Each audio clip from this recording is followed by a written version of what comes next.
အချိန်တိုအတွင်းကျမ်းမြင်မှာအထာကြကြနဲ့ခုလိုမျိုးလွယ်လင်းတကူတိုက်ထိုးတတ်အောင်ဘယ်လိုမျိုး step by step ကစားရမလဲဆိုတာကို sharing လုပ်ပေးမှာဖြစ်ပါတယ်ကြည့်လိုက်အောင် let's go စမယ်ရှောက်လေးနဲ့နောက်ဆုတ်ထားခြေပြားလေးထောက်မယ်ခေါင်းမော့မယ်ရှင်ကော့မယ်လက်ကိုဒီပခုံးလေးဘေးနားလေးမှာဒီလိုမျိုးလေးထားပြီးเนาะကက်ကက်လေးပဲဆင်း okay ပြန်ဆက်အောက်ဆင်းအသက်ရှူပြန်ဆက်ခြေပြားလေးထောက်ထားလက်ကိုပခုံးကျယ်လေးတိုင်းထားเนาะခေါင်းလေးမော့ထားလေးမော့ထောက်အောက်ဆင်းအသက်ရှူလေးမော့ထောက်ဒူးလေးကိုထောက်เนาะရှင်ဘဘီနာမှာကက်အသက်ရှူပြန်တွန်းလက်ကိုရှင်ဘဘီနာမှာထားဒူးလေးထောက်ထားရှောက်လေးတစ်ဖက်ပေါ်တစ်ဖက်ချိတ်မိုးပေါ်ထောက်တင်မလေးကော့ထားအောက်ဆင်းအသက်ရှူမယ်ဆင်းလေးမော့ထောက်1ဒါတောင်စလေးကက်ပြီးချင်းโอเคအသက်ရှူ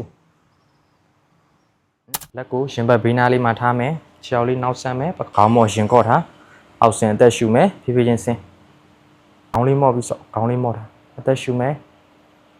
3အသက်ရှူမယ်4